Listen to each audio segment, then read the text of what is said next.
بسم اللہ الرحمن الرحیم۔ میں ایک دفعہ پھر آپ کی خدمت میں حاضر ہوں اور آج کا ہمارا ٹاپک بڑا انٹرسٹنگ اور بڑا ہسٹوریکل ٹاپک ہے، پاکستان چائنا ریلیشنز اور موجودہ پرائم منسٹر اور آرمی چیف کا جو اسٹریٹجک وزٹ ہے چائنا کا، وہ زیر گفتگو آج ہمارے رہے گا۔ میں 5 سے 7 منٹ لوں گا اس ٹاپک پہ آپ کے، لیکن کچھ باتیں ہماری روایتی باتوں سے ہٹ کے ہوں گی، جن میں میں کوئی بہت زیادہ آپ کے ساتھ ڈیپ اسٹریٹجی گفتگو نہیں کروں گا آج، نہ ہی میں کوئی لمبے چوڑے بجٹ کے اور قرضوں کے جو ہندسے ہیں ان میں آپ کو نہیں لپیٹوں گا جس طرح بہت سارے اینکر گفتگو کرتے ہوئے لپیٹتے ہیں۔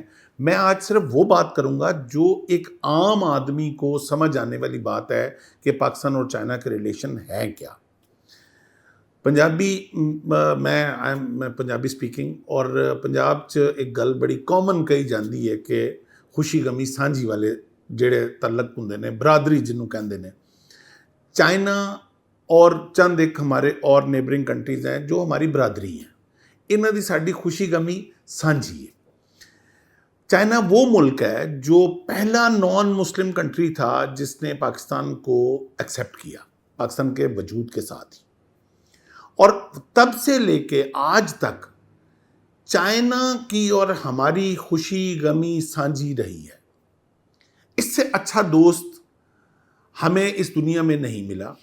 اب اس کی وجوہات کچھ بھی کہہ لیں، مگر تاریخ گواہ ہے کہ 75-76 سالوں میں پاکستان چائنا کی دوستی جو ہے وہ سمندر سے زیادہ گہری، شہد سے زیادہ میٹھی اور ہمالیہ سے زیادہ اونچی رہی ہے۔ چاہے حالات کچھ بھی ہوئے ہیں، 65 کی جنگ میں چائنا نے جتنا کھل کے پاکستان کا ساتھ دیا، بندے دا پتہ لگتا ہے جدوں ٹائم مشکل ہوتا ہے وقت دے۔ 65 کی جنگ سے زیادہ مشکل وقت ہم پہ نہیں آیا۔ چائنا نے اور ایران نے ہمارا کھل کے ساتھ دیا۔ ان دونوں کنٹریز نے اپنے بارڈرز بھی کھولے، ہمارے لیے فیولز بھی کھولے، ہمارے لیے اپنی ایئر بیسز بھی کھولی اور ہمیں ان لمیٹڈ سپورٹ دی۔ اس کے بعد آپ 71 وار میں آ جائیں۔ چائنا وہ ملک ہے جس نے بنگلہ دیش جب علیحدہ ہوا تو بنگلہ دیش کی رکنیت کے لیے انڈیا نے جب ڈپلومیسی اپنی یوز کی تو چائنا وہ واحد ملک تھا پوری دنیا میں جس نے اپنی ویٹو پاور یوز کی صرف پاکستان کے لیے۔ چائنا ہمیشہ کشمیر کے موقف کے اوپر پاکستان کا موقف اس کو سپورٹ کرتا رہا ہے، بغیر کسی وہ جس طرح کمپیوٹر کی لینگویج میں کہتے ہیں نا یا موبائل کی لینگویج میں ایڈٹ کر کے جو پاکستان کی فورن پالیسی ہوتی تھی کشمیر کے اوپر وہی موقف چائنا کا رہا ہے۔ اس کے بعد سی پیک جیسا معاہدہ جو ہے یہ جو میں ذاتی طور پہ بینگ اینالسٹ میں سمجھتا ہوں کہ پاکستان کی تاریخ میں جو 3 بڑے پاکستان کی وجود کی باقیات کے لیے جو چیزیں لازم و ملزوم ہوئیں وہ 3 چیزیں ہیں۔ ایک پاکستان کا بننا جو آئیڈیالوجی بیسڈ 2 نیشن تھیوری کے اوپر لا الہ الا اللہ محمد رسول اللہ کی بنیاد پہ پاکستان کا بننا، یہ ایک بہت بڑا معجزہ تھا۔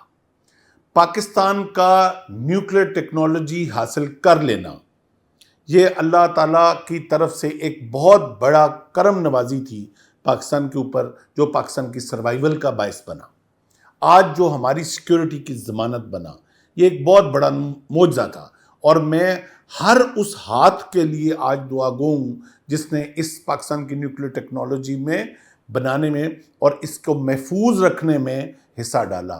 اللہ تعالیٰ ان تمام ارواح کو جنت الفردوس میں اعلیٰ جگہ عطا فرمائے جو اس پاکستان کی باقیات سیکیورٹی کے لیے حصہ بنے۔ تیسرا میں جو سروائیول کا معجزہ سمجھتا ہوں وہ سی پیک ہے۔ سی پیک پاکستان کی سروائیول کا ایک بہت بڑا ضامن بنا، لیکن جو ہی سی پیک پاکستان میں آیا تو سی پیک کے دشمن بھی پاکستان ان کو تکلیف شروع ہو گئی۔ میں اس میں بالکل کوئی ہچکچاہٹ سے کام نہیں لوں گا کہ اس کا سب سے بڑا دشمن جو ہے جس کو سب سے زیادہ تکلیف چائنا پاکستان کے سی پیک کی ہوئی وہ امریکہ تھا۔ امریکہ نے پاکستان کے اندر IMF کے نام سے اپنے پروگرام گھسائے۔ پاکستان سی پیک کا پلان امریکہ پاکستان کے سی پیک کا پلان پبلک کرنا چاہتا تھا۔ اس میں بہت سارے لوگوں نے اپنا نیگیٹو کردار پیش کیا اور الٹیمیٹلی وہ لوگ کھل کے سامنے آ گئے جنہوں نے سی پیک کا پروگرام پبلکلی کیا۔ چائنا اس سے ناراض ہوا۔ پچھلی 1-2 گورنمنٹ، عمران خان صاحب کی گورنمنٹ نے چائنا کو بھرپور طریقے سے ناراض کیا اور امریکہ کو جتنا وہ راضی کر سکتے تھے کیا۔ عمران خان کی گورنمنٹ میں ہی گورنر اسٹیٹ بینک کو جو الٹیمیٹ اختیارات دیے گئے پارلیمنٹ کے تھرو، وہ عمران خان کی اور اسی گورنر اسٹیٹ بینک نے یہ پلان سارا جو تھا، جس میں ضامن تھا گورنر اسٹیٹ بینک، انہوں نے اس کو پبلک کیا۔ خیر، میں اب اس گفتگو میں زیادہ ٹائم ضائع نہیں کروں گا، لیکن ہوا یہ الٹیمیٹلی کہ چائنا کے تعلقات پاکستان کے ساتھ انتہائی، تاریخ میں سب سے زیادہ کبھی اس طرح چائنا ہم سے ناراض نہیں ہوا تھا جتنا کہ پچھلے ادوار میں ہوا، اور اس کا کریڈٹ جو ہے وہ آپ سب کے سامنے ہے۔ یہ گورنمنٹ بننے کے بعد، اور میں آرمی چیف صاحب کی اس بات کو بہت زیادہ میں اس کو سراہتا ہوں کہ انہوں نے اپنی پرائرٹی میں چائنا کے ریلیشن شپ کو رکھا۔ اس گورنمنٹ بننے کے بعد ان کی فوری طور پہ ترجیح جو تھی وہ چائنا کے ساتھ اپنے تعلقات کو بحال کرنا تھا۔ ابھی ریسنٹلی 4 جون سے لے کے 8 جون تک جو وزٹ پلان ہوا، جو شیڈول ہوا، اس میں پرائم منسٹر صاحب اور آرمی چیف صاحب چائنا گئے۔ انہوں نے 3 میجر سٹیز وزٹ کیے ان کے، اور جس میں شینجن تھا، جیان تھا اور بیجنگ تھا۔ اس کے بعد یہ وزٹ کرنے کے بعد انہوں نے 32 MOU سائن کیے۔ اب اس وزٹ کی تھوڑی سی آپ اسٹریٹجک امپورٹنس دیکھیں۔ آگے بجٹ آ رہا تھا 12 جون کو۔ بجٹ سے پہلے ہمارے سارے قرضے ری شیڈیول ہونے تھے، ہماری IMF کی قسط جانی تھی۔ اس وقت مینٹل اور سائیکولوجیکل پریشر گورنمنٹ کے اوپر بہت زیادہ تھا، اور ہمیں اس وقت جو ہمارے اکنامیکل حالات ہیں اس میں ہمارے سامنے ہی ہے کہ کتنے دوستوں نے ہمارا کتنا ساتھ دیا، اور فائنلی اسی اسٹریٹجک امپورٹنس کے تحت چائنا نے ہمیں دعوت دی، اور میں ان دونوں اپنے لیڈران کا شکر گزار ہوں کہ انہوں نے اس کو فل فلیج ایکسیپٹ کیا۔ انہوں نے بہت کامیاب دورہ کیا، 32 MOU جس میں سے سائن ہوئے۔ اب اس میں 3-4 جو سیلینٹ فیچر، میں بہت زیادہ ڈیٹیل میں نہیں جاؤں گا، لیکن اس وزٹ کے 3-4 جو سیلینٹ فیچرز ہیں وہ میں آپ کے ساتھ ضرور ڈسکس کروں گا۔ آپ کو یاد ہو کہ ایک چائنا اور پاکستان کے درمیان 60s کے بعد جب تعلقات ہمارے اچھے ہوئے تو ایک کراکورم ہائی وے بنی۔ بہت سارے لوگوں کو اس بارے میں، اس ہسٹری کا علم بھی نہیں ہے کہ وہ کیا منصوبہ تھا اور اس کی کیا اسٹریٹجک ڈیپتھ تھی اور کتنی تکلیف تھی ویسٹ کو اس سڑک کے بننے کی۔ آپ کو میں آج یہ بھی فکر بتاتا جاؤں کہ یہ واحد دنیا کا ایک روڈ ہے جس کے بننے کے دوران 1000 لوگ انہوں نے اپنی جانیں گنوائی، جن میں 800 سے زیادہ پاکستانی تھے جنہوں نے اپنی جانیں گنوائی، اور وہ پاک فوج کے لوگ تھے۔ بہت سارے سیولین بھی تھے، مگر 90% ان 800 میں پاک فوج کے سپاہی تھے جنہوں نے وہ سڑک بناتے ہوئے اپنی جانوں کا نذرانہ پیش کیا، اور 200 سے زیادہ لوگ تقریباً چائنا کے تھے جنہوں نے اپنی جان کا نذرانہ پیش کیا اس سڑک کو بنانے کے لیے، اور ان تاریخی تعلقات کی بنیاد کو مضبوط کرنے کے لیے یہ کراکورم ہائی وے بنائی گئی۔ یہ کوئی معمولی چیز نہیں ہے۔ اب میں دوبارہ آتا ہوں اس وزٹ پہ کہ اب 4-5 سیلینٹ فیچر ہیں اس وزٹ کے جو بڑے امپورٹنٹ ہیں۔ ایک تو سب سے پہلے چائنا کو یہ کلیئرٹی چاہیے تھی کہ آپ کے جو ایکسپورٹ ریٹ گروتھ ہے اس پہ پاکستان گورنمنٹ سے ان کو کلیئرٹی چاہیے تھی، اور یہ بڑی اچھی بات ہے کہ ہم لوگ جانے سے پہلے ایک ایکسپورٹ ریٹ گروتھ کا بڑا اچھا پلان لے جا کے، اور ہم نے سارے ان کے جو فائنینشیل ایکسپرٹ ہیں ان کے ساتھ جا کے وہ ڈسکس کیا، اور فائنل ہوا اور وہ اپروو ہو گیا۔ اور اب اس میں اسمال اینڈ میڈیم انٹرپرائزز اور اسٹیٹ آن انٹرپرائزز کے اوپر بڑی مفصل گفتگو ہوئی، بڑی مفصل بات چیت ہوئی، اور اس کے اوپر بھی ایک بڑی ڈیٹیل اسٹریٹجی بن رہی ہے۔ چائنا کا ایک بڑا پاکستان کے ساتھ ایک بڑا اچھا مطالبہ تھا کہ آپ کے جو کرنٹ اکاؤنٹ ہیں وہ سرپلس ہونے چاہیے۔ اب یہ ایک ایسی چیز ہے جو وجہ بنی ہے پاکستان کے سارے فائنینشیل پلانز کی، اور پاکستان کی جو وصولیاں ہیں ان میں فیلئر کی، کہ کرنٹ اکاؤنٹ سرپلس نہ ہونا جو ہے وہ ایک بینچ مارک تھا ہماری ساری فائنینشیل سٹیبلٹی کا. چائنا نے اس کے اوپر بڑی کھل پہ بات کی ہے پاکستان کے ساتھ اور بڑا اچھا پلان اس کے اوپر واضح ہوا ہے اور ایم او یو بھی اس کے اوپر سائن ہو گیا. اب جو اگلا مرحلہ تھا وہ یہ تھا چائنا کے لیے کہ کون کون سے سیکٹرز میں چائنا کو اب انویسٹ کرنا چاہیے پاکستان میں. جو دو میجر پروجیکٹس جس کو میں جو سیلینٹ ہیں جن کا میں ذکر کروں گا ان میں سے ایک ریلوے کا پروجیکٹ ہے.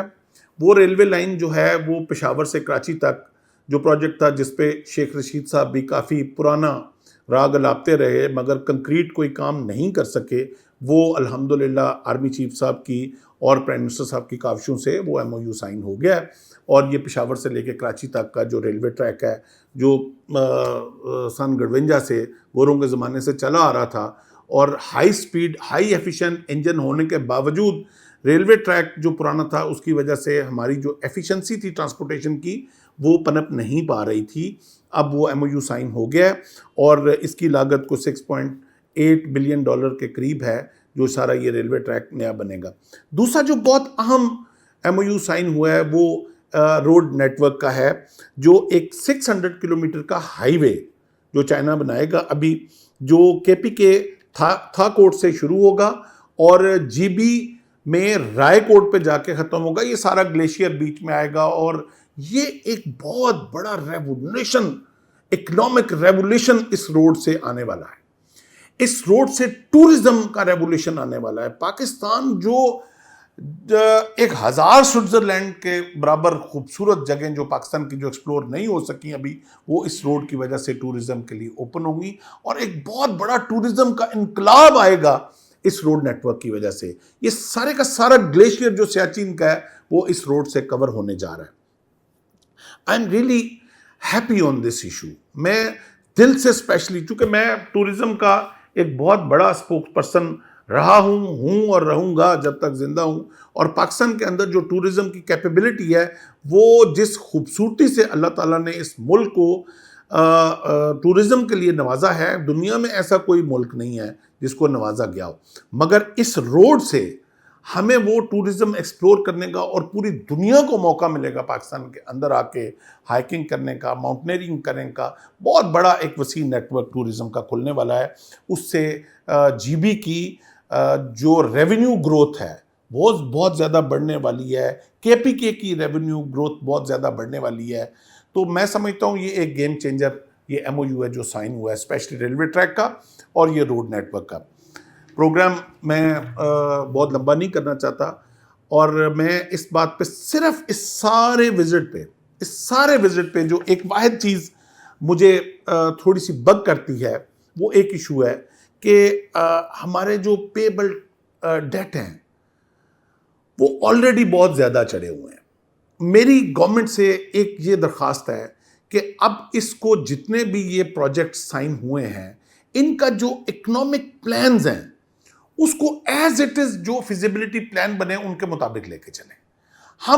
ہم گرتے کدھر ہیں کہ جب ہمارا ایک فیزیبلٹی پلان آتا ہے اس پہ ایک ایم او یو سائن ہوتا ہے، وہ امپلیمنٹ ہونا شروع ہو جاتا تو کنٹینیوٹی آف پالیسی نہیں رہتی، گورنمنٹ چینج ہو جاتی ہے، پالیسی میکر چینج ہو جاتے ہیں، جن کمپنیوں سے فیزیبلٹی بنائی ہوتی ہے ان سے کانٹریکٹ ختم ہو جاتے ہیں، نیا سارا سیٹ اپ آتا ہے، پچھلا سارا وہ کوڑے کی ردی کی ٹوکری میں جاتا ہے اور وہ نئے سمجھدار لوگ آ کے بٹھا دیجئے.